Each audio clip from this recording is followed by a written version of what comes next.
మూర్తి గారు, మేడం, పెళ్లికొచ్చిన వాళ్ళందరికీ తాంబూలం ఇచ్చి ఏర్పాటు చేయండి. ఆ ఏర్పాట్లు చేశా మేడం. ఇక్కడ కూడా ఎందుకు సుచిత్ర? మన ఇంటి దీపాన్ని వెలిగించిపోయే ఆ మహాలక్ష్మి ఎవరో నుదుటిని పెట్టుకున్న బొట్టును చూస్తే తెలిసిపోతుందని స్వామీజీ చెప్పారు కదా అత్తయ్య. తాంబూలం తీసుకునేటప్పుడు దగ్గరగా ఉంటారు. మనకు దగ్గర ఏదెవరో తెలిసిపోతుంది.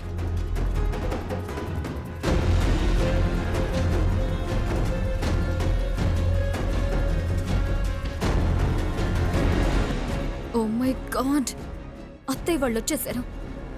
ఆ ఫోటోని చూశారంటే పెళ్లి కొడుకు మారిపోయేలా ఉన్నాడు. జోగేంద్ర ప్లేస్లో బావ రాకూడదంటే ఆ ఫోటో అక్కడ ఉండకూడదు.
అయ్యా అయ్యా అయ్యా, తెలిసి పక్కన.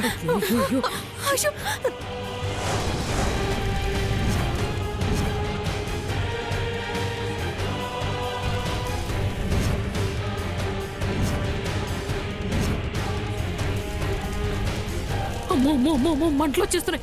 వచ్చావు, నువ్వు వెళ్ళరా. తాతయ్య ఫోటో నాన్న.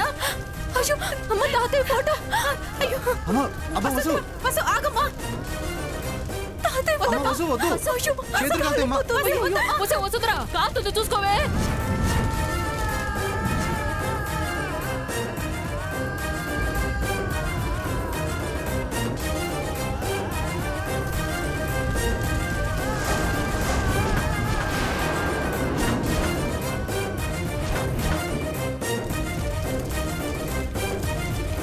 వస్తుందిరా.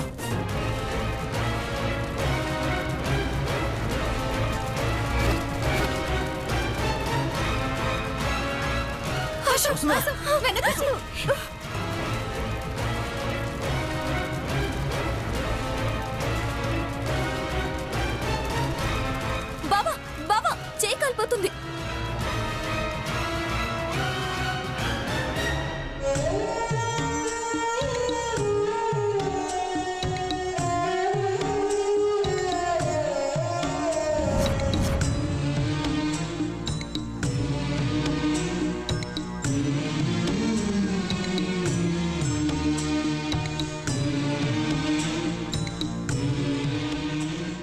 ఫోటో కాలిపోయిందంటే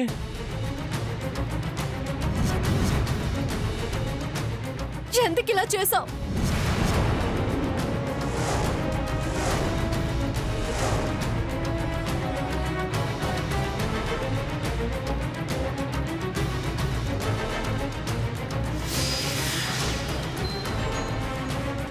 నేనేం చేశాను?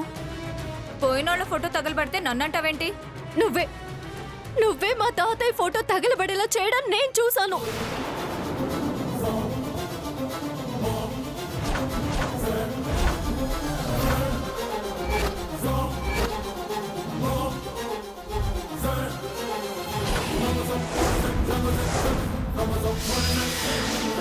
నాకేం అవసరం? అవసరమో అసూయో నీకే తెలియాలి. పోయిన వాళ్ళు దేవుడితో సమానం. నువ్వు చేసిన ఈ పాపానికి శిక్ష తప్పదు. వసుంధర, తారతమ్యాలు మర్చిపోయి మాట్లాడుతున్నావు. అది నా మనవరాలు. పెళ్ళైపోతున్నంత మాత్రాన నీ గతం మర్చిపోవద్దు. మీ తాత ఫోటో పాడు చేస్తే దానికి ఏమైనా కోట్లు వస్తాయా? ఆఫ్టర్ ఆల్ 1000 రూపాయలు ఖర్చు పెడితే 100 ఫోటోలు ఇస్తారు. Be in your limits.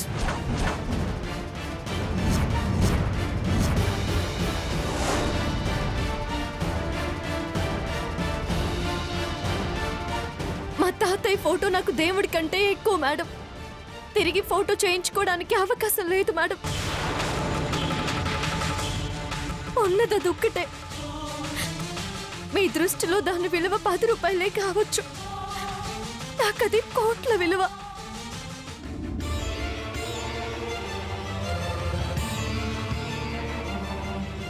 పెద్దవారు, మీకు తప్పొప్పులు తెలియక మాట్లాడుతున్నారు అనుకోను. నన్ను క్షమించండి మేడం.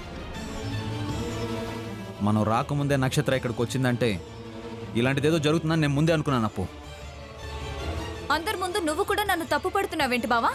అసలు కొత్తగా నిన్ననేదే ఉంది. నీ పేరే నక్క చిత్ర కదా. నీ దారే తప్పుడు దారి. నువ్వు ఇంక అసలు మాట్లాడుకో. అయినా పోయినోళ్ల ఫోటోలు ఇలాంటి పచ్చని పందిట్లోకి తీసుకొస్తే పెళ్ళిళ్ళు జరగడం కాదు. ఇలాంటి అనర్థాలు జరగకుండా ఇంకేం జరుగుతాయి?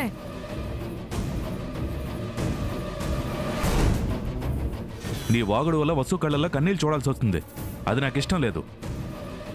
జోగేంద్ర, ఆ ఫోటో కాలిపోవడం వల్లే నీ పెళ్లి జరుగుతుంది తెలుసా? ఫ్లాష్ బ్యాక్ తర్వాత మాట్లాడుకుందాం. నువ్వు సైలెంట్గా ఉండు. ఓకే ఓకే సర్లే కానీ జరిగిందేదో జరిగిపోయింది. పెళ్ళి ప్రశాంతంగా జరిగితే చాలు. ఇంతమంది పెద్దవాళ్ళు ఉన్నారు కదా, అంతా మంచి జరుగుతుంది. ఒక్క కాకర్ల వంశీకృష్ణ మాత్రం ఇక్కడ ఉండకుండా వెళ్ళిపోతే చాలు.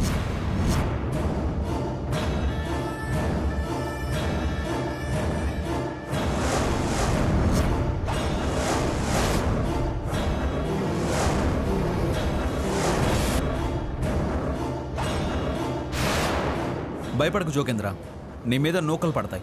నోకలు కాదు, అక్షంతలు పడతాయి. జోగేంద్ర, నువ్వు కాస్త సైలెంట్గా ఉండు. వంశీబాబు, గొడవ పడకుండా ఉంటే పెళ్లి ప్రశాంతంగా జరుగుతుంది. పెళ్లి కార్డు ఇవ్వకపోయినా కంపెనీ తరపున వచ్చాం. ఈ పెళ్లిని మేము దగ్గరుండి జరిపిస్తాం. మీరేం కంగారు పడాల్సిన పని లేదు. నా పెళ్ళి అయిపోగానే మీ మనవడి దహన సంస్కారాలు కూడా జరిపిద్దురుగానే. నాన్న, వసు పెళ్లి జరిపించడానికి వచ్చిన వాళ్ళను చీఫ్ గెస్టుల్లో చూసుకోవాలి. బయట నరకాసుర వధ జరగడానికి ఇంకా 2 గంటల సమయం పడుతుంది. ఈ లోపు ఇక్కడ జరగాల్సిన కర్తవ్యం జరుగుతుంది. వంశీ, విధిరాతను ఎవరూ తప్పించలేరు. దీపావళి సంబరాలతో పాటు ఈ పెళ్లి కూడా జరుగుతుందనిపిస్తుంది. వసుంధరని ఇలా పెళ్లి కూతురుగా చూస్తుంటే నాకు చాలా బాధగా ఉందమ్మా.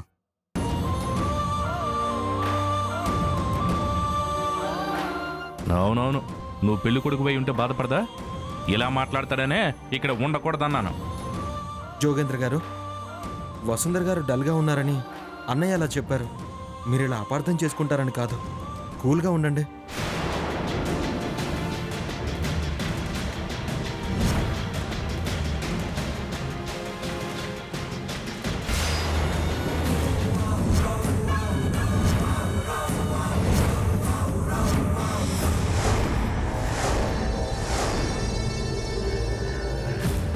ఏంటి వంశీ దగ్గరుండి నా పెళ్లి చూడలేకపోతున్నావా? మీ అప్పు డార్లింగ్ నాకు వసుకి జరిపించబోతున్న కళ్యాణం ఇది. ఏం బాబు బాగున్నావా? ఆహా, బాగున్నాను మేడం. ఈ జన్మలో పెళ్లి కాదనుకున్నావు, అయినా చేసుకుంటున్నావు. సంతోషంగా ఉండు.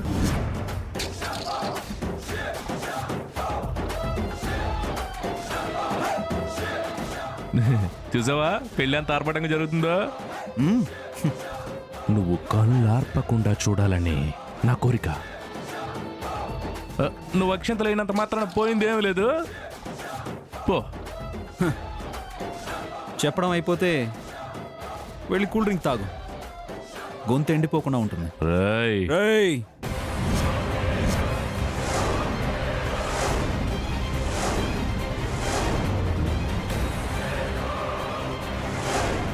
నువ్వు పిచ్చోడివి కాబట్టి చెప్పింది వినిపించుకోకుండా మాట్లాడతావు.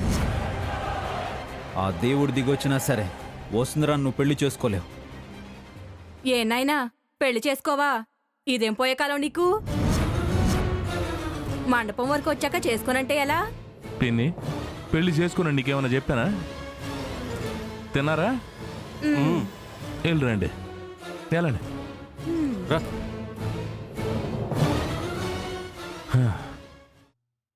ఇందాకేదో మాట్లాడుతున్నావు, పెళ్లి చేసుకోనని అది అంటున్నావు కదా. పాపం సెక్రటరీ మీద అభిమానం చంపుకోలేక ఇలా మాట్లాడుతున్నావు అన్నమాట. అనవసరంగా నాతో పెట్టుకుంటే నిప్పుతో పెట్టుకున్నట్టే తగలబడిపోతావు. వసుంధరా నిప్పురా. పెళ్లిపీట్ల మీద తన పక్కన కూర్చుంటే బూడిదయ్యేది నువ్వే. ఎవరు చేస్తారో ఎవరుంటారో ముందే డిసైడ్ అయిపోయింది. ఈ పెళ్లి ఆగడం కూడా ఎప్పుడో డిసైడ్ అయిపోయిందిరా. రేయ్ రెచ్చగొట్టొద్దు. ఇక్కడ ఉండడం ఇష్టం లేకపోతే బయటికి వెళ్ళి బాణాసంచ కాల్చుకో. నా కడుపు కాలేంత వరకు ఉండద్దు. రే పాగల్, వసుంధరా రాజీ పడి నీ చెయ్యి పట్టుకోవాలని చూసినా నువ్వు చెయ్యి అందించలేవు. ఇలా చూడు, నా ఒంటి మీద ఉండేవి కూడా నీ పెళ్లి బట్టలే. అప్పుడే నీ చేతులు మారిపోయాయంటే అర్థం చేసుకో. పెళ్లి కొడుకు నువ్వేనా బాబు? చాలా బాగున్నావు. అమ్మాయికి కరెక్ట్ జోడి కదండి? అవును. ఏయ్, ఏం మాట్లాడుతున్నావు? పెళ్లి కొడుకు ఆడు కాదు నేను. ఇదిగో చూడు, నేను. నువ్వా? అబ్బాయి లేతగా ఉంటాను అతనే అనుకున్నానులే. ఏమనుకోకు బాబు.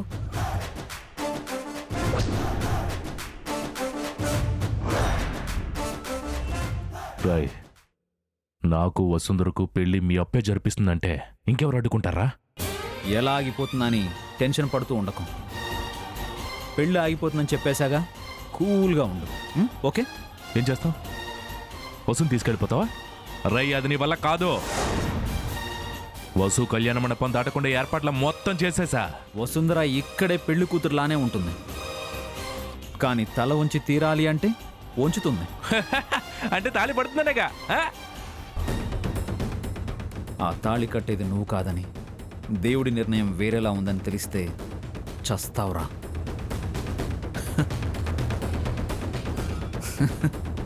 అవుతున్నావేంట్రా? ఏమైందిరా నీకు? నవ్వుతున్నావేంట్రా? ఏమైందిరా నీకు?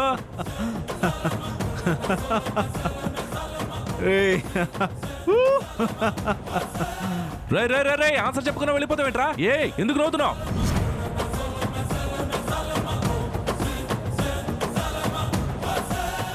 రై చెప్పాలరా, వీడికి ధైర్యం ఎక్కడి నుంచి వచ్చిందిరా? మనం ఏం చేస్తున్నాం వీడికి తెలుసా? తెలీదన్నా. పోనీ మనం ఏం తప్పు చేస్తాం ఐడియా ఉందా? లేదన్నా. వీడు ఆలోచిస్తున్నాడంటే మనకి చిక్ పెట్టేలా ఉన్నాడు. రై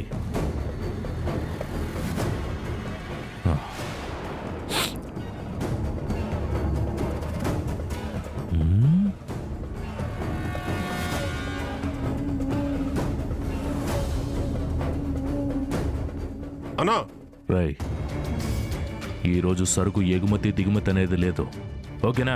అలా అయితే లాస్ అయిపోతాం కదా. ఈరోజు నా పెళ్ళయ్యాకే ఆ పని మొదలు పెట్టండి. అప్పటిదాకా గప్చుప్, ఎక్కడి దొంగలు అక్కడే. అలాగే అన్న.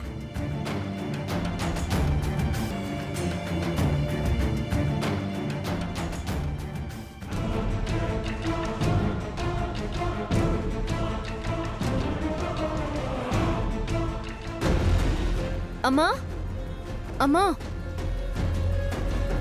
ఏంటమ్మా కుంకుమ ఇవ్వవా? నేను పెట్టుకునేదా నువ్వు పెట్టుకోవాల్సిందా? అమ్మా అదే జోగేంద్ర పెట్టుకోమన్న కుంకుమ ఆ ముడుపులో ఉంది. నుదుటిన పెట్టుకోవాల్సిన బొట్టు గురించి అడుగుతున్నావంటే నీకేదైనా అనుమానంగా ఉందా అమ్మా? అనుమానమే, కానీ ఆలస్యంగా అడుగుతున్నాను వసు. ఈ పెళ్ళి నీకిష్టమేనా? రాజీ పడి తలుంచి తాళి కట్టించుకునే ఆడపిల్లలు ఈ రోజుల్లో ఎవరూ లేరమ్మా. కానీ మీకు మాటిచ్చినందుకు నేను బలైపోతున్నాను. అది మీకు కూడా తెలుసు.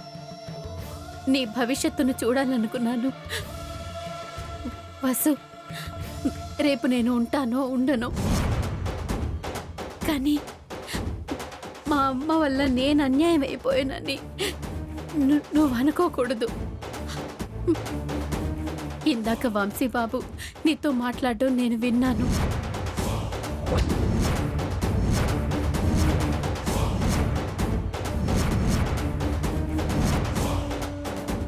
అలాంటి మంచివాణ్ణి మీ నాన్న అపార్థం చేసుకున్నారని అర్థమైంది. కోటీశ్వర్ల బిడ్డకు నీ క్షేమం అనవసరం, కానీ మానవత్వం ఉన్నవాడు కాబట్టి నిన్ను ఆదుకోవడానికి ప్రయత్నిస్తున్నాడు. అయినా నువ్వు వినట్లేదు. ఆయన సంతోషంగా ఉండడం కోసమే నేను ఈ పెళ్లి చేసుకుంటున్నాను.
ఏంటి వస్తున్నావు అనేది?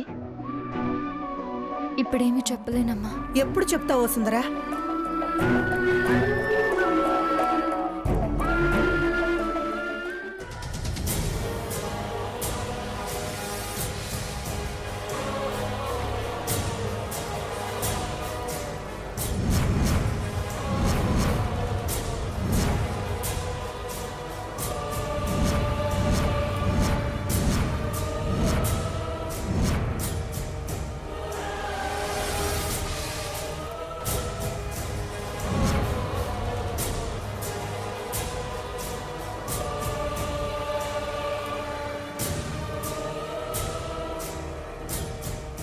నా కొడుకు సంతోషం కోసం నువ్వు నరకానికి వెళ్తానంటూ ఆశ్చర్యంగా ఉంది.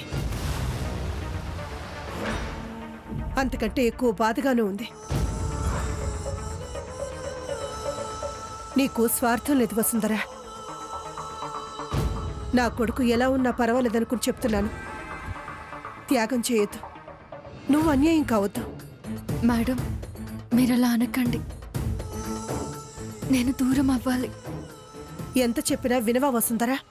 మీ మాటని నేను లెక్క చేయడం లేదని అనుకోకండి మేడం. నా దురదృష్టానికి కూడా లెక్క ఉంది. జోగేంద్ర నీకు తగినవాడు కాదని తెలుసు కూడా. ఆయన నాకు కాబోయే భర్త మేడం. అంతకన్నా ఇక నేను చెప్పేదేమీ లేదు. మెళ్ళలోంచి తాళి కట్టించుకుంటాను. ఆ తర్వాత మీరు వేసే అక్షంతలు పడతాయి.